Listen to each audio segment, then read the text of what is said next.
नमस्कार, मैं हूं आपके साथ अंजलि। बुलेटिन में बात करेंगे संभल की जामा मस्जिद को लेकर नए विवाद क्या है और किस मुद्दे पर ममता बनर्जी ने केंद्र सरकार के खिलाफ मोर्चा खोल दिया है, ये भी आपको बताएंगे।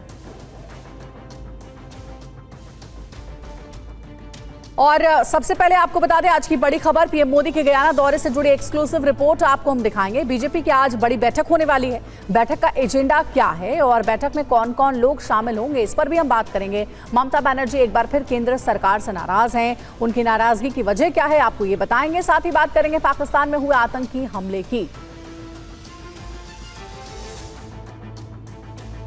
तो ये तमाम बड़ी खबरें हम आपके सामने रखने जा रहे हैं इस बुलेटिन में। गयाना से पीएम मोदी भारत के लिए रवाना हुए। पीएम मोदी ने गयाना में संसद को संबोधित किया।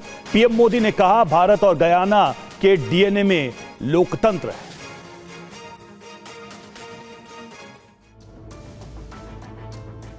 पीएम मोदी ने गयाना की ओर से दिए गए सर्वोच्च सम्मान पर आभार जताया है। उन्होंने कहा कि दोनों देशों के बीच गहरे ऐतिहासिक संबंध है। ये मिट्टी, पसीने और परिश्रम का रिश्ता है। ये रिश्ता मिट्टी का है, पसीने का है, परिश्रम का है।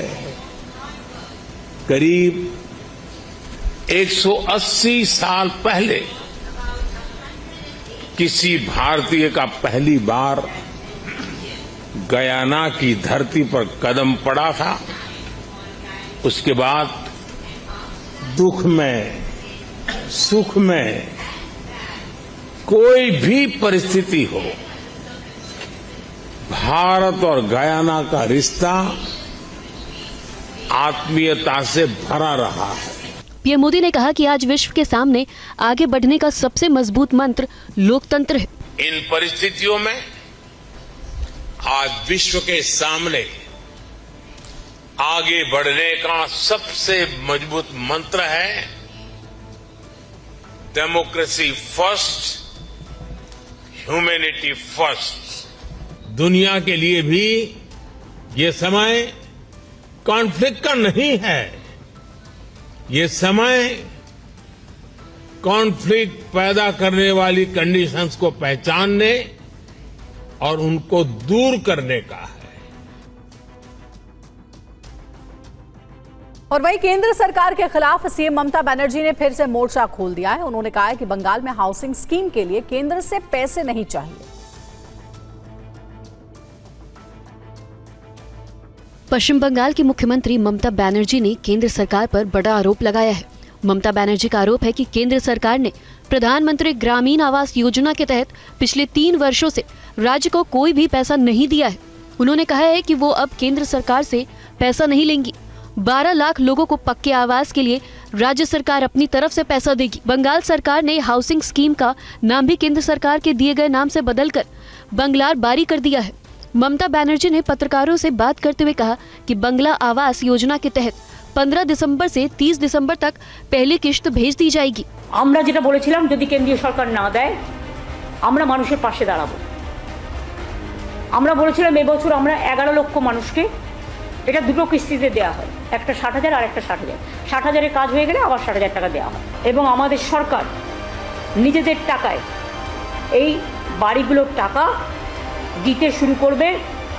15 ডিসেম্বর থেকে 30 ডিসেম্বরের মধ্যে টাকাটা পেয়ে যাবেন।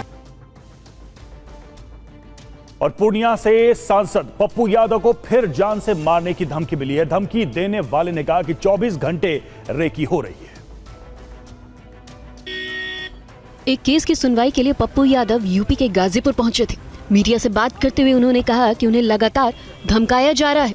उनके पास पाकिस्तान से फोन आ रहे हैं। गाजीपुर आते समय उन्हें धमकी भी मिली है। अभी इनको जानकारी घर की रेकी, घर में सारे चीज मैंने दे दिए हैं। अब कहाँ पाकिस्तान का फोन नंबर से अभी जस्ट आया कि भैया माफी मांगने को मारना तय है। तो भैया आप एक बात बताओ, सच्चाई बोलने से पप्पू यादव को कोई रोकेगा? 20 नवंबर को उपचुनाव के दिन यूपी के मीरापुर की एक महिला का वीडियो वायरल हुआ था, जिसके ऊपर एक पुलिस वाले ने बंदूक तान दी थी। TV9 भारतवर्ष की टीम ठीक उसी जगह पहुंची और उस दिन क्या हुआ था इसके बारे में उस महिला से बात की यूपी के मीरापुर से। देखिए ये रिपोर्ट। तो वीडियो में दिख रहा है कि यहाँ पर जो यहाँ के एसओ हैं वो यहाँ पर ललकार रहे हैं और आगे की तरफ किसी को कुछ कह रहे हैं, और उनकी जो बहस है वो एक यहाँ पर महिला से हो रही है। वो महिला हमारे साथ मौजूद हैं, जिन्होंने अपना नाम बताएं। तोहिबा। तोहिबा जी, आप ही की यहाँ बहस हुई थी? जी मेरी हुई थी। थोड़ा बताइए सब देखिए कि क्या हुआ था, पूरी बात बताइए। जी ऐसा हुआ था, जैसा हमारा जेठ वो मोहल्ले में ही जेठ का लड़का और जेठ हमारा वोट डालने गए थे। तो जिस टाइम वे वोट डालने गए तो वहाँ से टंडा जारी कर दिया उन्होंने।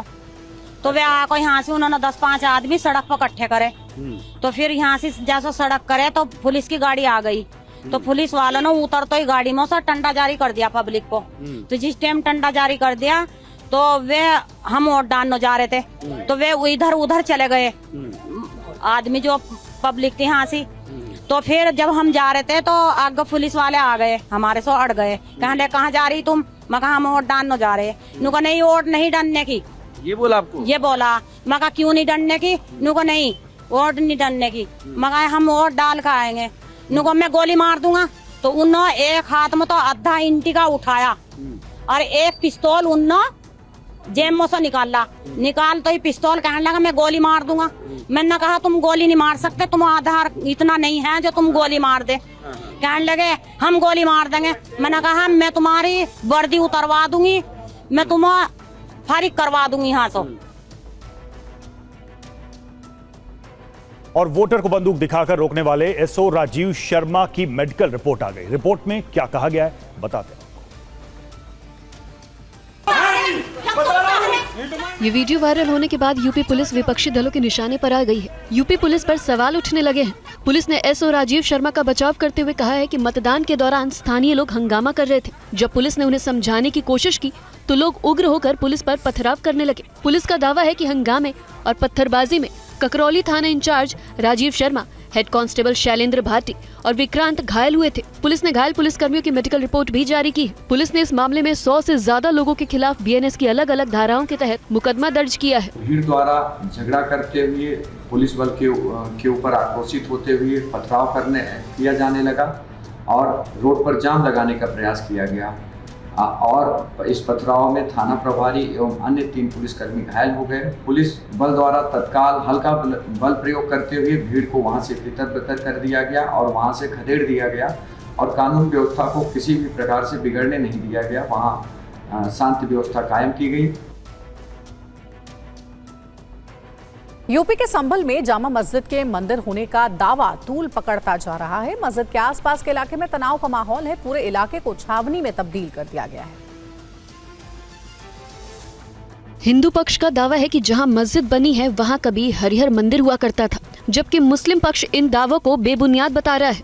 मुस्लिम पक्ष का कहना है कि अदालत में दायर केस नया राजनीतिक विवाद पैदा करने और सुर्खियां बटोरने की कोशिश है। मस्जिद तो ये अंग्रेजों का जमाना जब आया उस तक थी, उसके बाद में जो है कुछ गड़बड़ हुई, जब इनकी अक्सरियत ज़्यादा हो गई मोमडनों की। ये फिरोज शाह तुगलक के टाइम की पीरियड की मस्जिद है और जो समय समय पर ये रेनोवेट होती रही। और अब बात करते हैं न्यूज़ 9 ग्लोबल समिट की।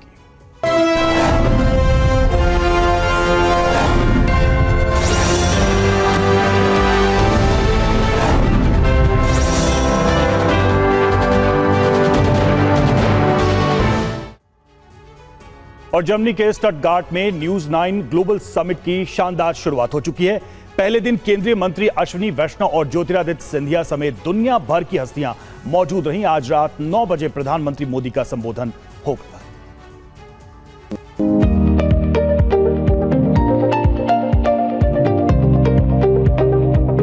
तस्वीरें जर्मनी के स्टटगार्ट में शुरू हुए न्यूज़ 9 ग्लोबल समिट के पहले दिन की है। स्टटगार्ट के फुटबॉल मैदान MHP एरेना में न्यूज़ 9 ग्लोबल समिट का शुभारंभ हुआ। ये समिट 3 दिनों तक चलेगा। न्यूज़ 9 ग्लोबल समिट में पीएम मोदी समेत देश दुनिया के कई बड़े चेहरे शामिल हो रहे हैं। आज रात 9 बजे प्रधानमंत्री मोदी का संबोधन होगा। न्यूज़ 9 ग्लोबल समिट की औपचारिक शुरुआत भारत और जर्मनी के नेशनल एंथम के साथ हुई।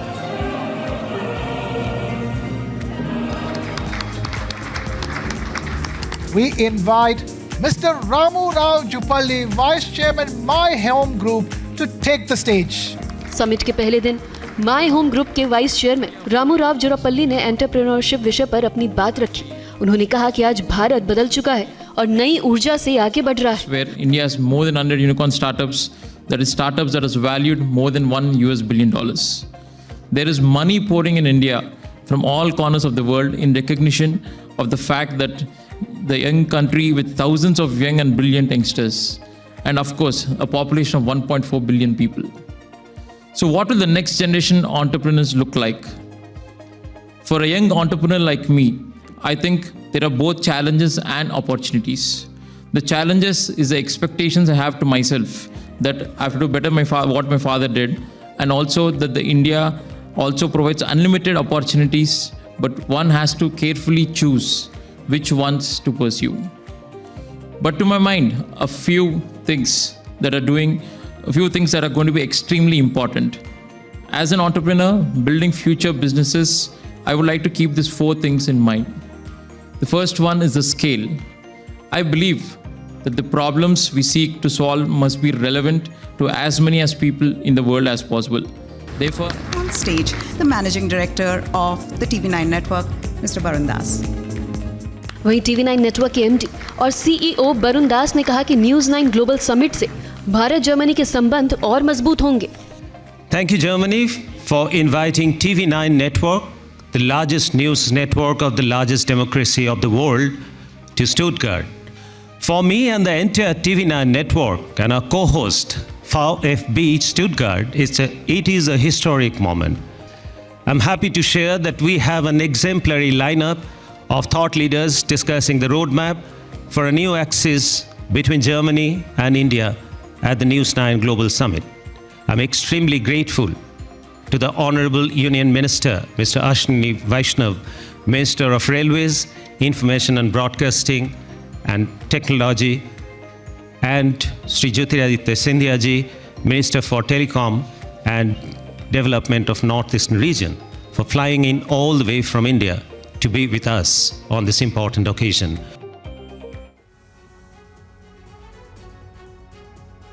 और न्यूज 9 ग्लोबल समिट में केंद्रीय मंत्री अश्विनी वैष्णव ने मोदी सरकार की उपलब्धियां गिनवाई और बदलते वैश्विक परिवेश पर बात की। जर्मनी के स्टटगार्ट में जारी न्यूज़ 9 ग्लोबल समिट में भविष्य के रोड मैप पर चर्चा हो रही है। जर्मनी की धरती पर विकसित भारत की दिशा पर मंथन चल रहा है। ओपनिंग सेरेमनी में केंद्रीय मंत्री अश्विनी वैष्णव और ज्योतिरादित्य सिंधिया खास तौर पर मौजूद रहे। न्यूज़ 9 ग्लोबल समिट के मंच से रेल मंत्री अश्विनी वैष्णव ने कहा है कि जल्द भारत दुनिया की तीसरी सबसे बड़ी अर्थव्यवस्था बनेगा।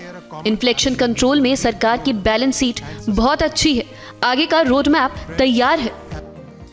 Friends, it is indeed an honor to stand before you today as we celebrate the enduring partnership between India and Germany. The success that we are seeing today is not a coincidence. This is the result of a clear, well thought out strategy, meticulously executed by the government of Prime Minister Shri Narendra Modi ji. Let me explain the 4 pillars of this growth strategy. First pillar of this strategy is public investment in physical, social, and digital infrastructure. The second pillar is a large number of inclusive growth programs. The third pillar is big focus on manufacturing and innovation. And the fourth pillar is massive simplification in our legal and compliance structures. और Germany में हो रही news 9 global summit को संचार मंत्री ज्योतिरादित्य सिंधिया ने ऐतिहासिक बताया। उन्होंने कहा कि TV9 नेटवर्क ने शानदार शुरुआत की है। भारत तेजी से विकसित होने की तरफ बढ़ रहा है। तो जर्मनी का इंजीनियर एक्सीलेंस बेमिसाल है। Today, they are close to over 250,000 in Germany. And besides, we are backed by a vast skilled workforce ready to meet the demands of modern economies across the world. Whether it's in the automation industry, the manufacturing industry, in IT, in nursing, across the board, a multitude of opportunities where Indians are not only visible, but Indians are invaluable. Indians help in forging new paths of collaboration between people, grounded in our strengths. And India's dynamism, with its vast engineering commitment and capability, meets Germany's expertise both in precision, in design, and in quality. And therefore, the 50,000 students that today are immersed in scholastic pursuits in Germany form a very, very key bridge to this relationship. The faith of Germany in the capacity and capability of our Indian talent stands on 4 pillars: democracy, demography, data, and demand.